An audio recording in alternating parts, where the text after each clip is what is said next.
So it is 4:08, and I think I don't know if we've captured everybody who's here, but yes, I got Anna, works in neuroscience. The U113 is just the room. I believe I've got everyone else. All right, so it helps to have a sense of the differences of degrees. There are some things that are going to be very different in different fields, and yet there are also commonalities. So and on top of that, I can offer you suggestions about how to think about doing something that I know works well over here in this other context. Okay, so just a little bit of background about who I am.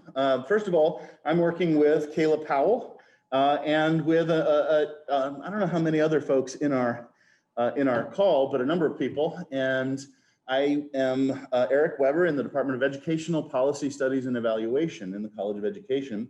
My background is in philosophy. I got my PhD in philosophy, and for 9 years worked in a public policy program at the University of Mississippi, teaching ethics and critical thinking for public policy and philosophy of leadership. Taught a lot of writing courses. And then coming here, I'm a big fan of John Dewey. That's one of my important sources for me. And so coming here and being interested in policy and Dewey was a hugely influential philosopher of education. And so I really felt like the richest home for me was in ed policy, and I'm very happy that that's where I have landed. And over the years, I have from the beginning wanted students to get opportunities and exposure to possibilities that involved seeing what they do as research, not just some classwork, right? One of the big things that John Dewey was transformative about in his theory of education was to always attend to the extent to which the student has powers. You're not inserting powers in people, you're growing someone's powers, right? So you're always starting somewhere. And by the same token, that's what we're doing when we do research together. When I have someone write a project, I see this person as a researcher, not just someone trying to get a grade in my class. Whatever that individual's aims are, we're working on becoming scholars. And I'm trying to become a better scholar, right? So I see myself as learning all along the way. The first thing, so I have a handout for y'all, and I put it in the chat. I'm gonna copy and paste it one more time with a little period in between so that you can see it and distinguish it from the prior one. It's ETW are my initials.li for a link /UG research, undergraduate research, right? And you should, when you click on that, you should find the handout that I'll be using and sharing my screen to show everybody, including people in the room here. Yes, you should see that as well. Let me see. I don't know if I can. There we go. All right. So does everybody see the handout? Yes. Good online? Okay. Yes. All right. So the first thing to say in talking about undergraduate research beyond the classroom is that if you're not yet aware that there is an Office of Undergraduate Research, it would repay your efforts substantially and quickly to visit their website. This document, it has a link, and I'm going to go ahead and open it in a new tab. Kayla, can you make sure the person who just entered gets the link to our handout? Thank you so much. Great. So do you all see, I think, yes, it looks like you should all see this Office of Undergraduate Research page. And when you scroll down, you see well, of course, there's COVID updates everywhere, right? But when you keep going, or if you click on students, I think that was one of the options, right? It's for students. That's the place to start, right? And there's just a wealth of things. First of all, you can define who you are a little more specifically, prospective student or a current student or a high school student, whatever. But below that, if you just look at explore funding programs, that means the Office of Undergraduate Research has money relating to supporting you in a variety of ways. When you click on that and head to that, you'll find a variety of things. There's the 5-minute fast track research competition. There's virtual research travel grants. Now, what does that mean? That right now, if you click on that, it sounds funny. Why would I need a travel grant when, as it says here, or somewhere it said it, that right now the University of Kentucky is not sponsoring, due to the University of Kentucky's restriction on travel, well, you're not going to go to a conference. Well, then I don't need money, right? Because if you're going to travel to a conference, well, it costs money and the university will support you, by the way. But actually there can be costs to participating in conferences, even when they're virtual, such as registration fees, whatever cost there might be. If there's a cost, the university has a process by which you can apply for funding, in this case, $250. It's not nothing, especially for a virtual conference. You're not even traveling, right? So this will cover your costs. Like a registration for a conference can be $200 sometimes. You might think, oh Lord, I don't have $200 to spare. Well, if you got your work accepted for a conference, even a virtual conference, and it costs $200 to participate in the conference, the university has an interest in supporting you for that. We want to show our undergraduates doing certain kinds of work. Anyway, this is just one of a bunch of different things. I'm backing up to the student page, right? There's browsing opportunities, discover presentation opportunities. You can register with the Office of Undergraduate Research. And they have awarded several of my students grants to travel to conferences, okay? Now, COVID-19 is a new moment where we're not traveling much right now. So a lot of what I encourage people to do involves conferences, but there's so much more, right? The first thing to say is that some conferences are going online. A lot of opportunities right now are kind of on hold just because life is hard during COVID-19. You know, people like myself might usually organize a conference. I've got 3 kids. My wife and I both work. My daughter's disabled, and COVID-19 makes things more complicated in a number of ways. So we might someone in my situation might just postpone a year, but other people are in different situations and they might organize a virtual opportunity, right? So, but the point is the Office of Undergraduate Research, let me one more time share my screen. Share, here we go, this one. Okay, so the Office of Undergraduate Research has lots of different opportunities, and if you register, you'll just occasionally get emails from them about those opportunities. And one of the big things they provide is funding of a certain kind. They also can call attention to your stuff. They can give you opportunities you didn't know were there for you to do some kind of research beyond the classroom, okay? So that's the first thing to say and first thing on our handout. Are there any thoughts, comments, or questions? Let me just stop for a second to make sure that I'm not ignoring anything. Any questions or comments just about the Office of Undergraduate Research or anything like that? If I don't hear any, I'll wait another minute. If I don't hear anything, I'll just move on. Well, you know, what I just explained was a fairly, straightforward notion that there is a resource on campus, intended to support you all. So I guess that's not a terribly confusing or controversial idea. But the next thought for you is very easy to do. Then again, we're also very busy people, so people tend not to do that. But reading groups, writing groups. If you're interested in, I say reading and writing, but basically it can be, thinking about your area of expertise, whatever that is, whether that's neuroscience, pre-med stuff, gender, women's studies, biotech, physics, ed evaluation, higher ed, and so forth, chemical engineering. There are groups of you who are interested in some issues. And it may be that you want to talk very directly about your area of research, but what about, I think it was Arden, who is a pre-med lab science scholar, and I think several others of you might be interested in this. Chase as well. What about the book on Henrietta Lacks? Have you ever heard of The Immortal Life of Henrietta Lacks?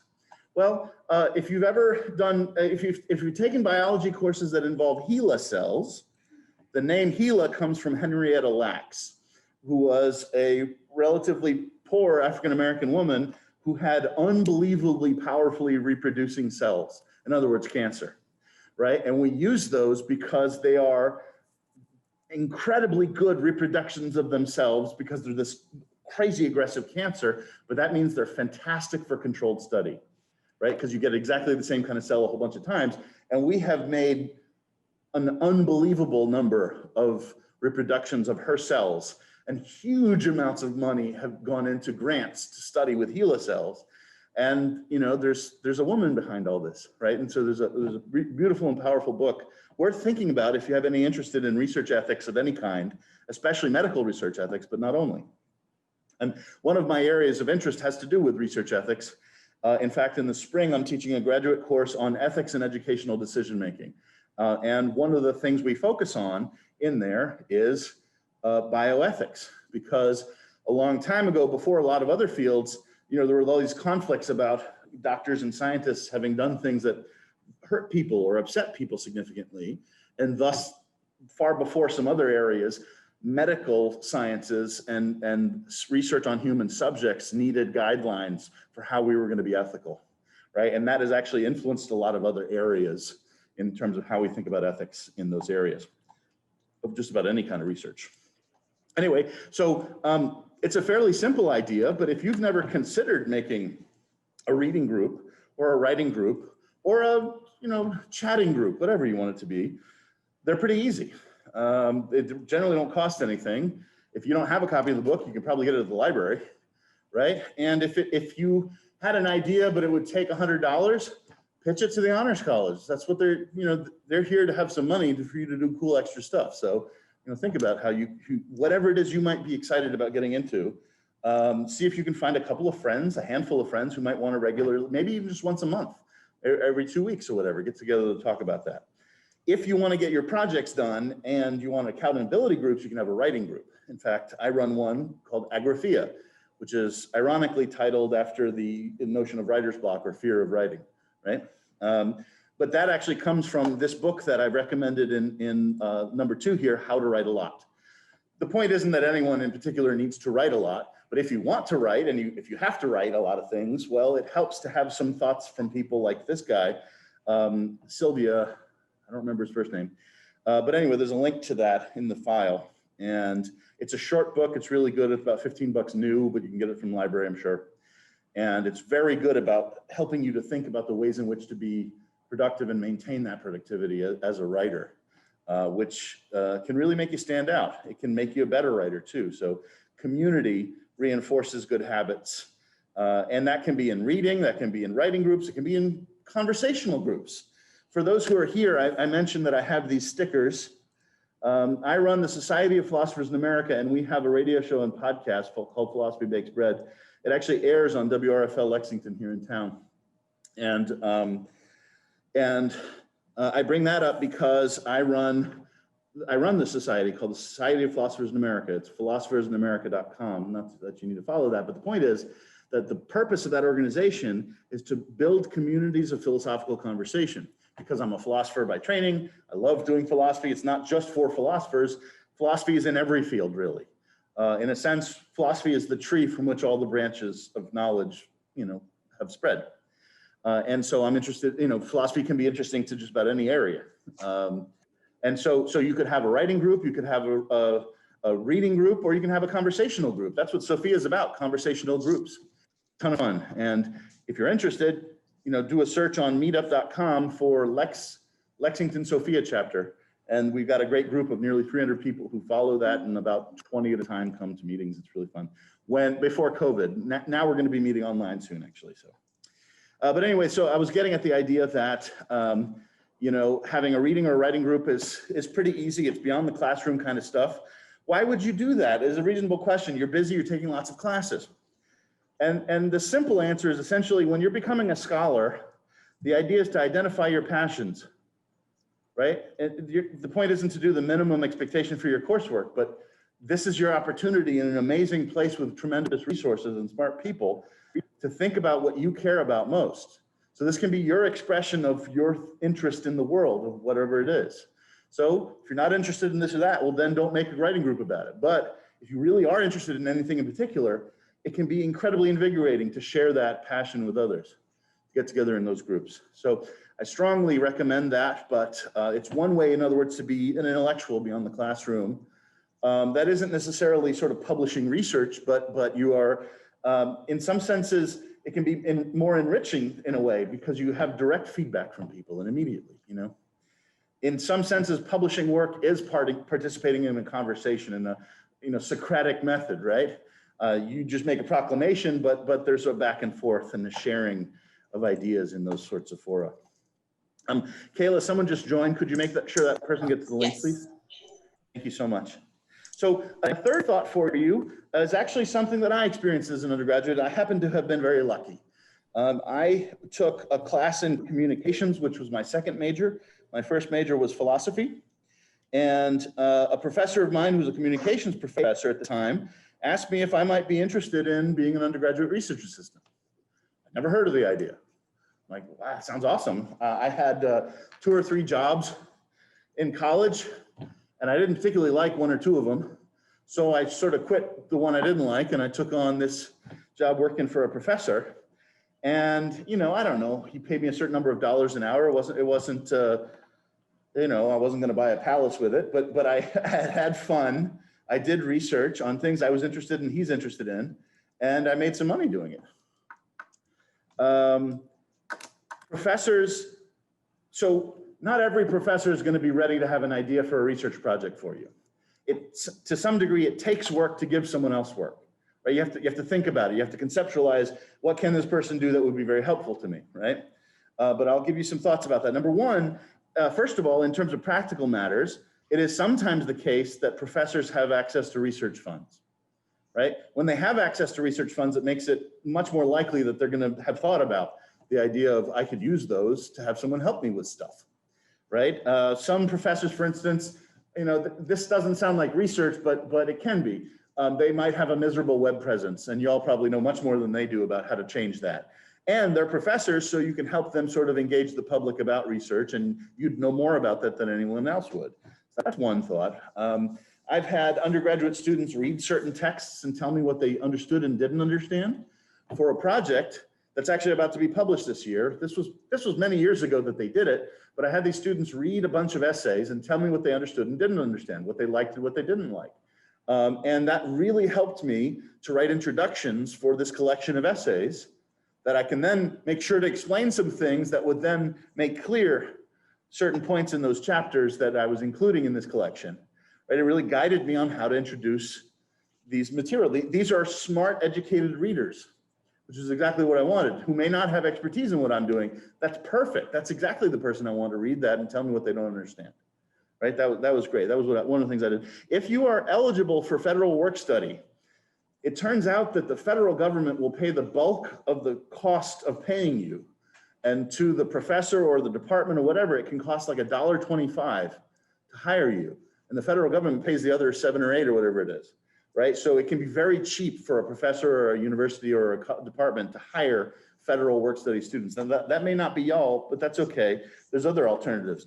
In fact, this past summer, I had a smart, talented, driven undergraduate write me to say that her opportunity she wanted to pursue was canceled because of COVID-19. And she was bummed and she was going to be at home. Is there any work that I could do, that she could do to help me with what I do? She wasn't asking for money. She was just asking for an opportunity, right? To not just twiddle her thumbs at home. Well, I said, yes, but I want to see if I can get funds to make sure you get paid for what you do with me. And so we reached out to a number of offices on campus. It turned out that the Shellgren Center, which is here in 3C, has funds. And in fact, in particular, undergraduate student financial support request process. So we requested, and she was awarded $2,500 to work with me over the summer on research projects that had to do with critical thinking and public education, and the ways in which it has receded from focus in favor of testing. And I'm critical of that recession and move, right? So, you know, here's an example on campus, Shellgren Center, UK. It doesn't have to be education research. It doesn't have to be humanities, right? It could be physics. It could be neuroscience. It could be all these things.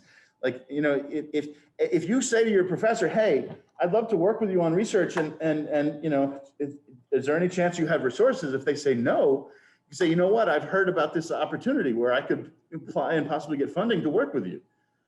I mean, what prof wouldn't be stoked about that? You know, I mean, some maybe, some, but those aren't the people you want to work with anyway, right? So, so consider the fact that there are resources on campus you can approach. And at the same time, you know, if you really like a given professor and you have fun and you're interested in what you're talking about, they just don't have any resources, you can't find money, well, you don't have to commit yourself to be a slave over this stuff. You can do a little bit of work for this person as a volunteer. It can be incredibly enriching for letters of reference for those people to write for you, right? It can teach you things, obviously. And you know, when you interact with other people about this stuff, it can help you with networking, which can be very useful. So there are a number of reasons to consider the possibility of volunteering. I'm going to share this again. Coming back to here. So so a first avenue, as I said, is to check out the Office of Undergraduate Research. You can make your own reading and writing groups, but you can also approach your professors. If you find sort of low enthusiasm from some people, it can be the case that a lot of professors sort of often don't get access to certain kinds of funds, or they don't know about these resources. Sometimes you can call their attention to them. But basically, if you're not sort of asking for money, partly because you can find your own sometimes, right? Just expressing interest in the research a scholar does, it's pretty nice to have someone want to come work with you. So worst case scenario, they say, I'm sorry, I'm too busy or whatever, but approach another professor you like, don't stop. As I say, so you can volunteer. Before I move on, are there thoughts or questions about any of this? So far, none of this is limited to a particular area of study, really, in any way, I don't think. Dr. Weber, I will share the link to the grants and awards from honors, just so that's in the chat history. Terrific, thank you. I haven't had a chance to look at those. What I can tell you is that I have, at the University of Mississippi, I worked with the Honors College for my entire time there, for 9 years. And there are wonderful possibilities that are made available when there's an academic body that has even a little bit of money. Sometimes you can do some cool things that'll surprise you. Oh, I didn't have money for this, but I didn't know there was support I could get, right? Like, if you don't imagine that there's support for something because you have never heard of it or seen it, but there sometimes is anyway. This is a big institution. The operating budget of the University of Kentucky is $3 billion. So we're a big institution. Now, probably the vast majority of that's the hospital, but at least a quarter, if not a third, is the rest of the university. Maybe it's closer to half. I don't think so, though. But we're a big institution. I mean, any given department will say, oh, we don't have any money. But there's lots of different institutes and offices on campus. And sometimes what I end up doing with certain kinds of projects is I get $200 committed from here. It's hard. It's not hard for an office to say they can commit $200 to a good cause. Like, they can't fund $2,000, but if you get 200 from here, 500 from there, so on. And honors colleges tend to be able to fund $500 pretty easily for stuff, especially if it's relevant to their students. So keep that in mind. That kind of stuff adds up fast and becomes strong resources for what you want to do. At any point, if there's a question or a comment or a request or whatever, let me know. Now I'm getting to conferences. One of the most frequent things I think that I've talked to students about doing in terms of research beyond the classroom is to consider the ways in which what you do in your classes is something to which you're adding in your studies, like you're doing something. I mean, it's one thing for a lot of classes, you might just do an exercise that shows you've mastered something, and you take a test and then you've proven that you know that stuff. That's a common form of class, but there's a lot of classes in which you are tasked with creating something. I don't want to be too simple about it, but I remember all these sort of ideas of designing something, in a physics class for the sake of not breaking an egg from a great height, for instance, or making a trebuchet, right? I can envision different ideas. I don't know what's possible with neuroscience study, but certain forms of communicating with people using electrodes. I don't know enough about this to speak intelligently. Probably Anna does, right? But if you're doing some kind of innovative study in any sense, if you're not just sort of taking a test for the class, but you get to contribute of yourself. In a lot of courses, you get to do that. Certainly in just about any writing course, you get to do that. In almost any area, there can be writing in it, right? So the idea in more humanistic kinds of fields, conferences generally involve a student coming and reading the paper that they've written for a class and then getting feedback from the audience, right? We call them conferences, and people pay attention rarely to the literal meaning of this. You're coming to confer. You're coming to sort of get people's ideas about what you're doing. And so if you're really interested in a subject matter, that's why you chose to study it. and you've written a project that you're proud of, or at least proud enough of to share with other people, then you can have a room full of really smart people listen and ask you questions about something you're fascinated about. I think it's amazing. I love this career. I wouldn't trade it for something that makes 10 times as much money. I love what I do, and it's really fun. And so getting to go talk to people, and first of all, I love to travel. This isn't the time to brag about that because of COVID, but COVID isn't going to be forever, right? And quick question to poll all of you. How many of you at all are thinking about graduate school? 1, 2, any of y'all? Anna, Arden, Sanjana, Will, Chase? Will is? And you don't have to be interested in grad school to be interested. Oh, they're saying I am in the chat. I don't know if you can see that, but that's great. It's not that you need to necessarily want to go to grad school for these things to be valuable to you. Think about the difference in a letter of reference from someone. If you're just applying for some job, let's say you want to be a journalist. That's not maybe any of you, but let's say you wanted to be a journalist and you have some letters of reference with your application. And one of those letters of reference came from a professor who not only saw you excel in the class, but also take initiative beyond the classroom to send a paper out, get it accepted for a conference, get a grant to go travel to present it, and then go and do so, right? You made the university look good. You were evaluated by someone who doesn't know you, is another aspect of being accepted for presentation at a conference, right? Your professors meet you, and usually they see your full face, not just your masked face.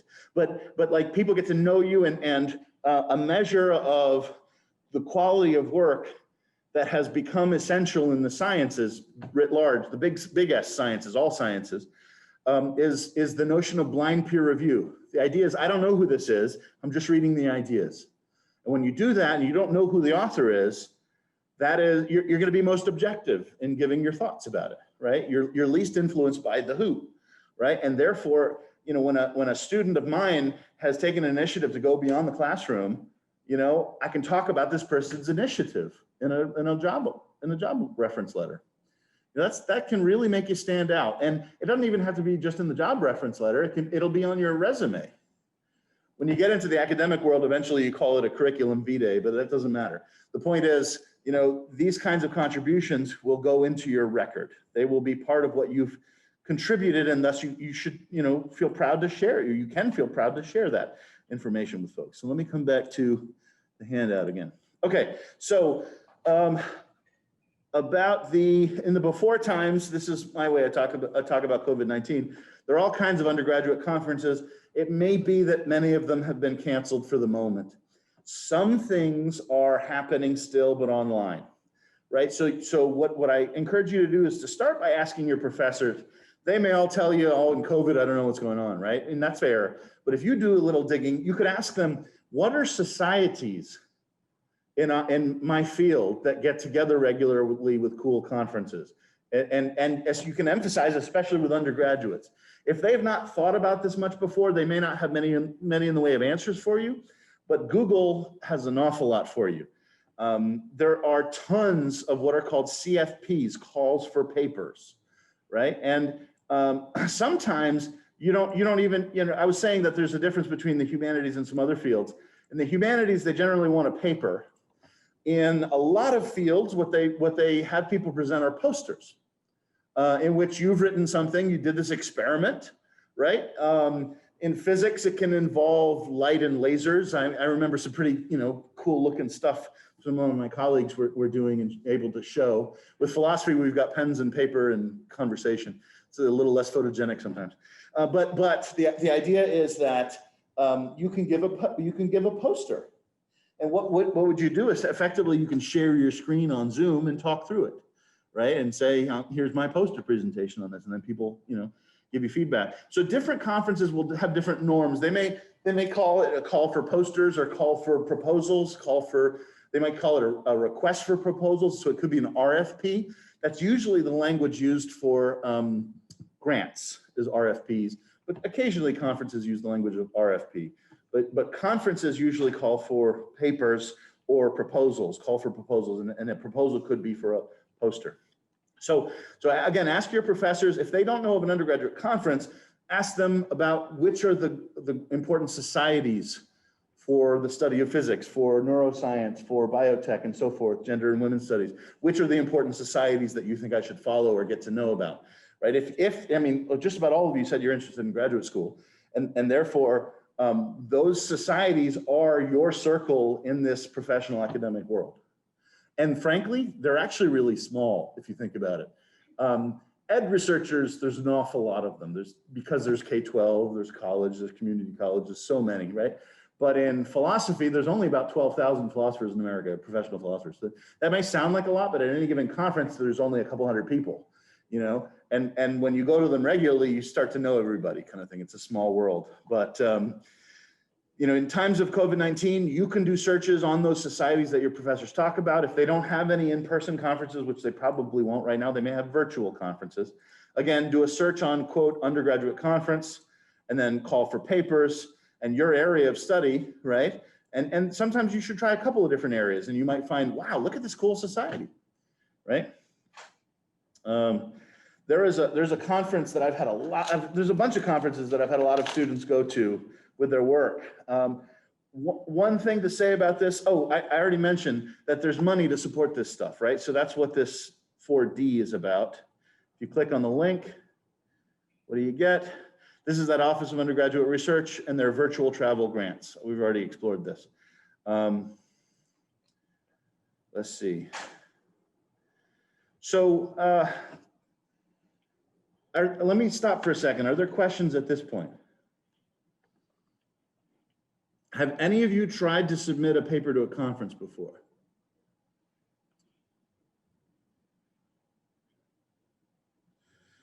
So let me give you a little perspective, because most people, when I talk to them about this, including myself, when I first heard about this, I'm like, what is this? What is this presenting a paper? I didn't really understand what this is all about. Just let me back up for a second. The idea of a conference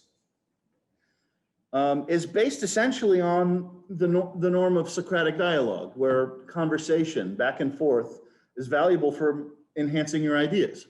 Socrates was the great philosopher, and he would famously ask questions. That's right. That's why when teachers ask you questions, it's called the Socratic method. Right? The idea is not, and this gets back to that notion I mentioned from Dewey of seeing the powers in the pupil.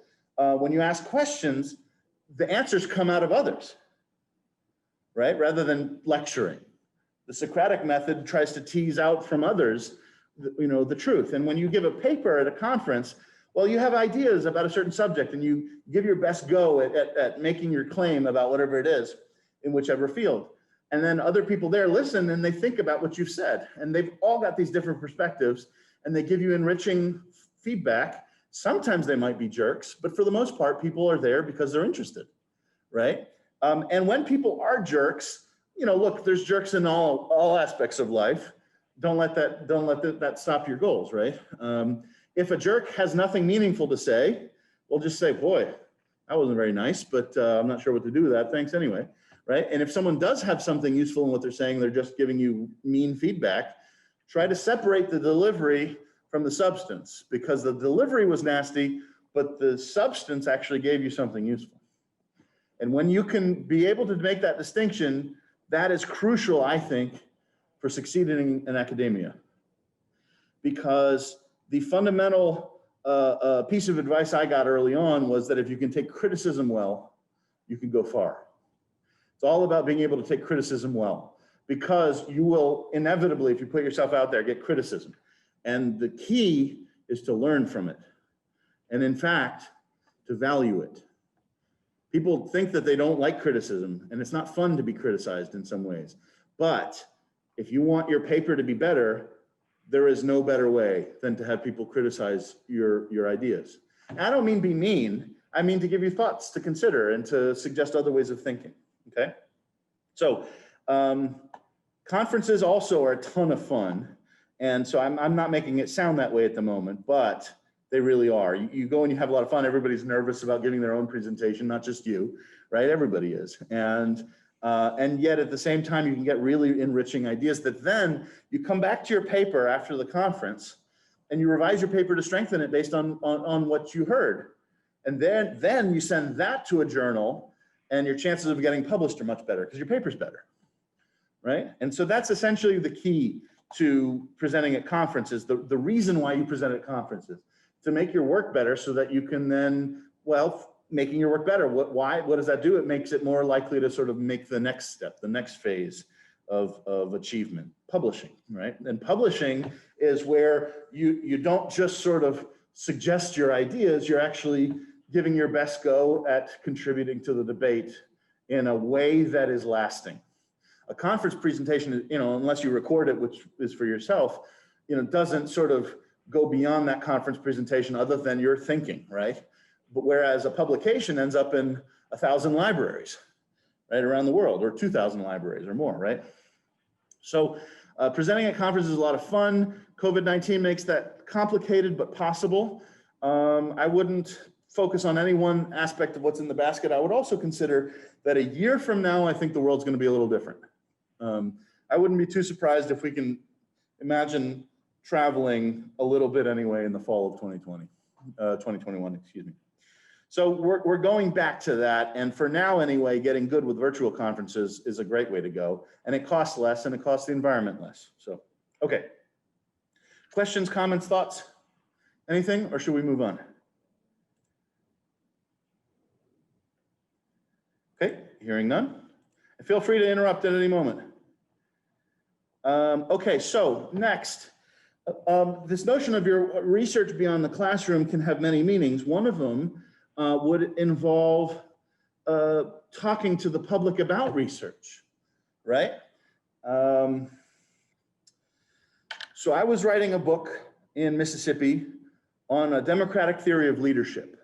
A lot of theories of leadership are based on philosophical thinking that's hierarchical. It's either the business world where, well, this person's the boss, so he or she thinks they're the leader. Maybe they are, but so they therefore opine about, what leadership is in a situation where you can fire people. When you're a politician, you don't generally get to fire the citizens, or you really ideally shouldn't be trying to do that. And in education, a lot of educational leadership is also hierarchical insofar as, there's a school hierarchy in the classroom, there's a principal and all that kind of stuff. So I was writing about democratic leadership, and one of the issues that I was studying had to do with Mississippi, where there's some serious problems in education and for democracy. And I was stunned by what I learned about corporal punishment. Corporal punishment is the hitting of kids with any number of possible implements, usually a paddle, right? And it is permitted in 19 states, including Mississippi, where it's done in greatest proportion, and Texas, where it's done in the greatest amount. And 31 states have prohibited the striking of kids in schools. And there's debate about whether or not this should end totally, whether it should be brought back where it stopped, those kinds of things, right? So I was stunned by what I heard. I was amazed at how much Mississippi was hitting kids. And I was doing research as part of a chapter of a book that I was writing to finish it. And I just felt like I had to speak up because Mississippi, what does it cost to make progress in this area? Very little, right? What does it cost to stop hitting kids? Maybe a little training of some teachers about, classroom management, right? It's incredibly cheap. And we have to do regular continuing education for teachers all the time anyway. We're already spending money on that. Why don't we make one of those segments, how to sort of manage classroom behavior without violence? And if you're not familiar, which is fine, when you do the research into the matter, it has become clear to the point of not just association, but causal inferences, which is much harder if you know social science research, right? Causal inferences are justified about corporal punishment and lifelong consequences that are adverse for kids, right? So much so that the American Academy of Pediatrics now contraindicates, that's language for Chase in biotech or Arden in lab sciences, right? Contraindicated means don't do it, right? The American Academy of Pediatrics contraindicates the use of corporal punishment now because the science is so clear and so strong. And so years before that, of course, I had written for the major newspaper of Mississippi, the Clarion Ledger. When I came to Lexington, I wrote this one right here, which I'll open. and I sent it to the Herald Leader, right? This was 2016. I moved to Kentucky in July of 2016. A couple months later, the Herald Leader published my piece, right? You don't have to be a longstanding Kentuckian to make a contribution to debates, right? If you have something important to say, if you've done your research, you know what you're talking about, and you make a good argument, you can sometimes get in the paper. Now, I will say it's really hard to get into the New York Times, okay? I know a young person who has gotten into the New York Times. His case is very unusual, and it's hard because they get 10,000 submissions a day, seriously. When you have a connection, it's still really hard. But there's a whole bunch of newspapers, and almost all of those newspapers have a share function, which means if you've written something useful or important, 50,000 people can see it on social media in the next 30 minutes. It's kind of amazing. Even if they just see the headline, well, some of them will click on it and maybe read what you have to say. So you can contribute to public debate. And it doesn't just have to be about humanities. It doesn't have to be about education policy, right? What's in the news right now in physics? The Large Hadron Collider, right? They're going to make small black holes. Should I be worried that the Earth is going to implode into small black holes? Could you tell me why? Is it Josh, right? Yeah, it's because due to the size of them, it'll radiate away before it grow. But there are silly people who are worried about the fact that scientists are going to destroy the world, right? Would it be useful to help explain maybe a little science literacy about don't think we should stop the Large Hadron Collider's experiments? I mean, maybe we don't need to make that case. But it could be useful to help people, understand, what's going on in that kind of work. So if you've done research on the Large Hadron Collider, not that I know much about it, there can be lots of rich reasons to write for the paper about that. And you're doing the research, you know best where to consider making your contribution. Now, op-eds, by the way, I just put a link here and under number 5. The way to do it is to reach out. I wouldn't start with the main contact for an outfit like the Herald, just calling the Herald Leader. If you want to submit a letter to the editor, that's easy to do in here, right? But down below in their contacts, they have all these people's names. And if you're looking to do essentially a report or contribute to a report, you can call a reporter. There's this person's number, right? And then you can also sort of follow certain sections. So a lot of people sort of bash editorials and opinion columns, but that's where most moral argument happens. That's where most arguments about what we should do happens, right? And so I'm always interested in the editorial editor, right? And so there's an editorial assistant. You could ask that person, who should I be pitching something? There's columnists you can reach out to and so forth. Anyway, any of these outfits have contact information. And you reach out to them. At the same time, you might think, well, it can be interesting to write for a newspaper, but I'm really interested in this technical stuff. Okay, well, the Society for the Study of X and Y in Physics, or in neuroscience and what have you, these organizations often have different kinds of trade periodicals. There's a mineral science program here at UK. I mean, there's all kinds of trade publications for mineral scientists. They're not always scholarly journals, though they can be. Sometimes they're just sort of trade presses. Someone mentioned agriculture, right? Am I wrong? Yes, Chase did. So I am friends with someone who is the Kellogg chair in agricultural in agricultural and food ethics.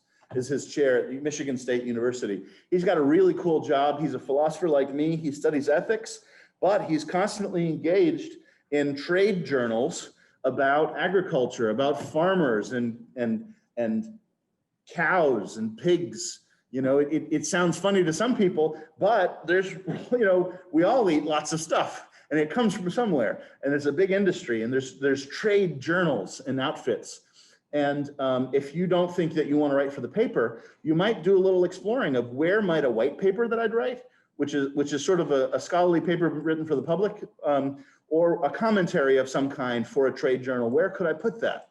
And so the answer is to look into your area of interest.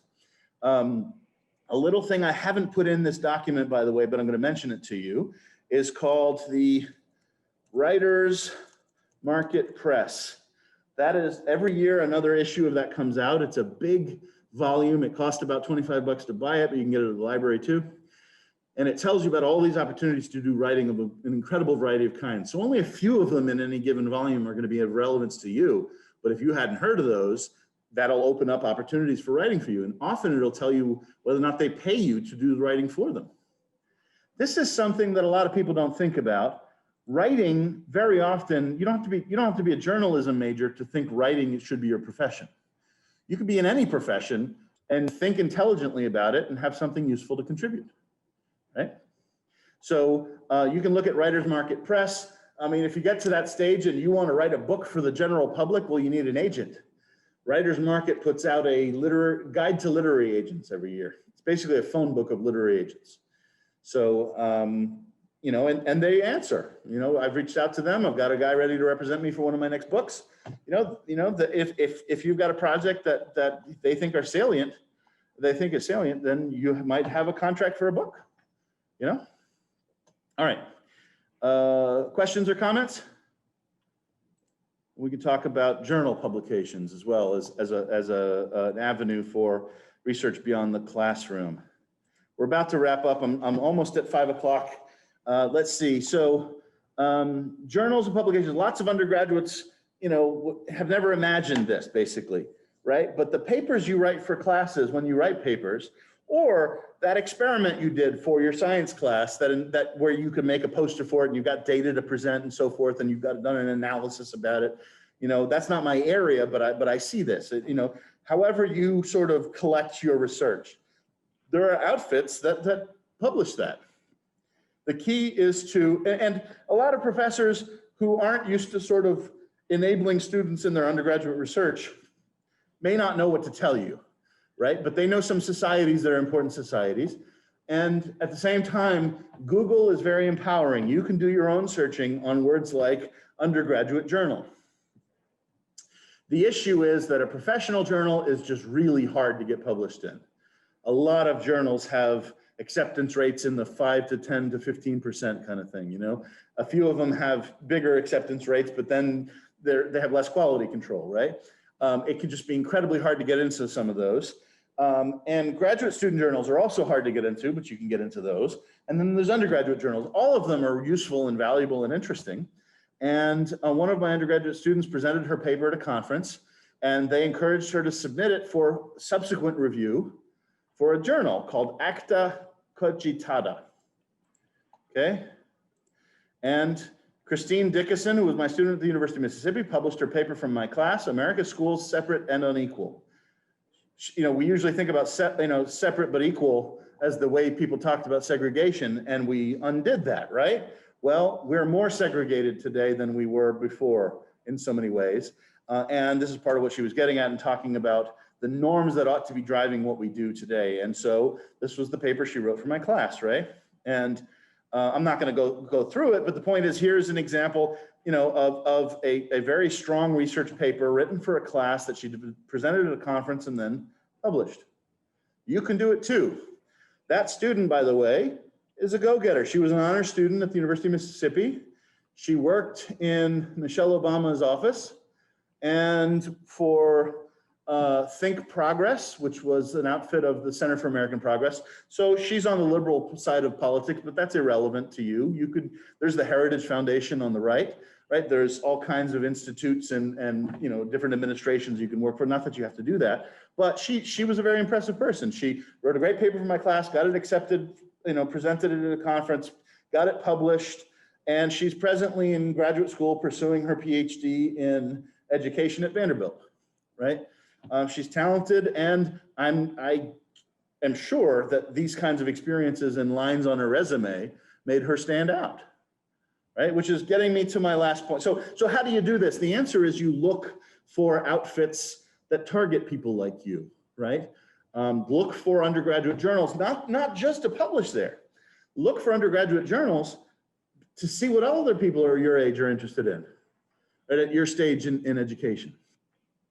And see what they're doing, see what gets published. Look at, wow, you'll look at it and you'll say, wow, this is a really good paper. But you know, I see how it's doing this and it's doing, I could do that, right? And there's nothing better than an example to show you how to do something. And so you've got this link in my document on the digital version. Again, everybody should have this. It's ETW, which are my initials.li/UG research, undergraduate research. Okay, so I thought I'd end with a few thoughts about why do this. Okay, it seems to me when you've done this right, you have a choice in college in the way that you don't in middle school, right? You have some choice in high school. In college, you make a lot of the choices about what the heck you spend your time on, right? I desperately hope that you've chosen things that are meaningful to you and that you're excited about. When you do that, work, it's still work, but boy, it's a lot of play too. You know, it's really joyful. Honestly, taking care of kids on the weekend, I love my kids, but sometimes I'm like, oh, it's time to get back to work because I'm exhausted by my kids. You know, and I love them to death, but I love my work. So it's not sort of laborious to think about getting back to work. I look forward to it. I long for it. Why? Because I've chosen what I study based on my passions. Love this stuff, right? So if you're doing it right, you love what you've chosen to study. That's one reason to do any of these things, right? B, as I said before, on grad school applications or on job applications, you will stand out. Everybody has A's and B's and whatever, right? How are you different? If you want to stand out, that is crucial. One of the grad programs I applied for had 200 applicants for 8 spots. How do you make the cut? It used to be standardized tests were pretty important. Fortunately, those are becoming less and less important because they're not great indicators and they do bias towards wealthy white kids, right? When intelligence is diffuse and everywhere, so we shouldn't be biased. And my program no longer requires the GRE, by the way, for that reason. Because it's not as good as if a student has this great, GRE score, but has done nothing beyond classes, and this person has presented at 2 conferences and published a paper, that person's going to succeed in our program for sure, right? This one may or may not, whatever. But the GRE kind of stuff is only so helpful. Initiative, energy, and fit for their program. I think those are the key things. Fit for the program is a really important one. Like this is something where this person really wants to study it and they'll do well. But you'll stand out in applications of all kinds. You'll show you're a person of initiative, and you'll show also that you've been evaluated by someone who doesn't know you, and those people praised your work enough to select it. You'll learn a lot. You'll grow your network. You'll hear about that kind of stuff in a lot of places and ways, but this can become a job, right? If you publish a piece in the Commercial Appeal of Memphis, because that's an hour away from University of Mississippi, it's the biggest nearby town, you could get a job offer from the Commercial Appeal. Like people get careers this way, and you can't always anticipate it. Isn't this or that particular meeting? You just have to have a habit of networking and really getting to know people and putting yourself out there. And it really pays dividends in incredible ways. And last but not least, there's all these people making noise in the news, and some of them really are awful. You can contribute. You can be civil. You can increase our knowledge about a subject matter, or at least get us to think in another way about something important, whether that be in scholarly outlets or in public outlets or trade outlets or whatever. It seems to me this is incredibly useful stuff to do. In all this context, let me make a plug. For honor students, next semester I'm teaching EPE 301, which works as an honors 301. In fact, we've cross-listed it, honors 301, education American culture, HON 301, as well as EPE 301. It's the same class. So if you need such a class, by all means, please join. I see the chat bubble, but I didn't get to see it. Let's see. Chat.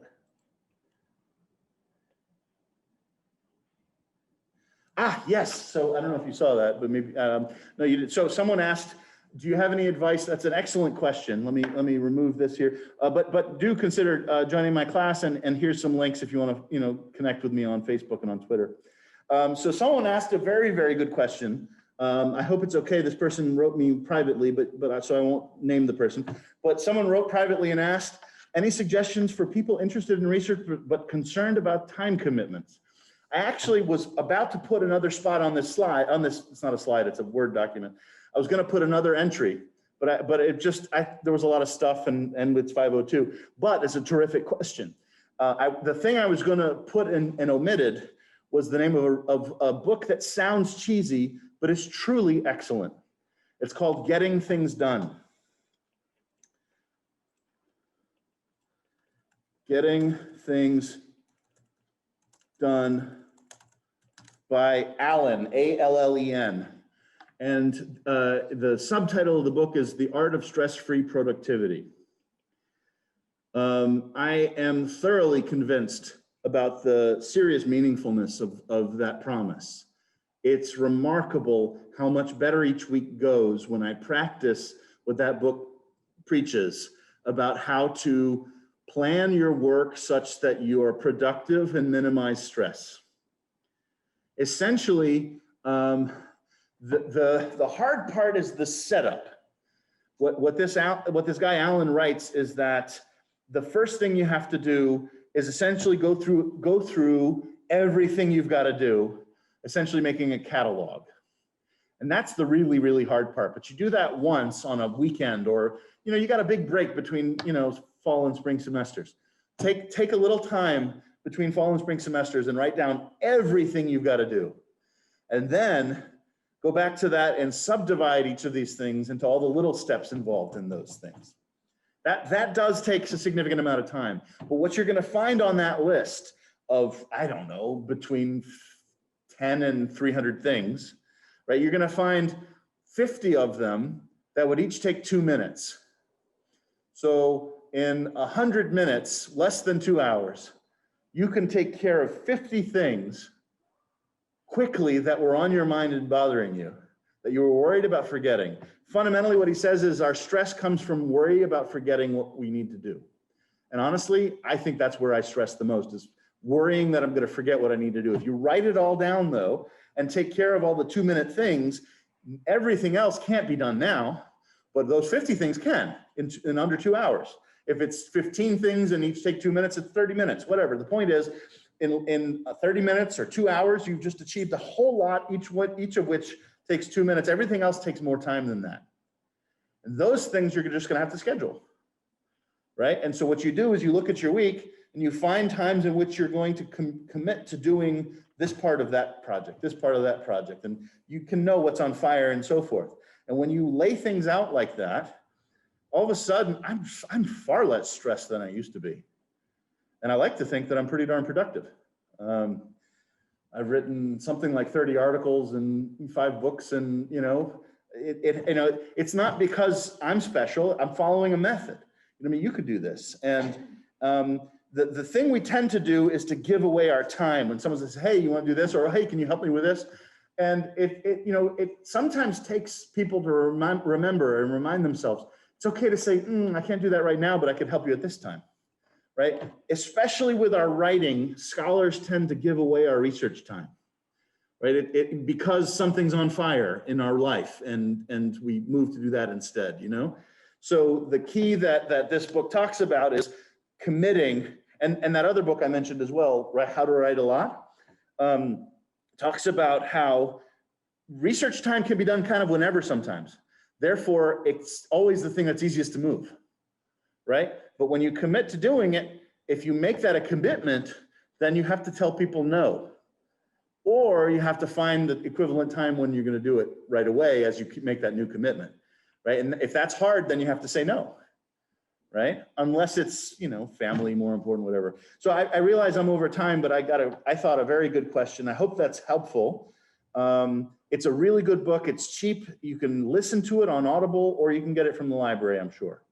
But it's a really great guide for productivity and for diminishing stress. It really does diminish my stress. So I hope I've given you reason to think about a number of different ways in which you can engage in undergraduate research. You can talk to your professors, go to the Office of Undergraduate Research, online at least. You can consider conferences. That's a little harder right now, but it's still possible.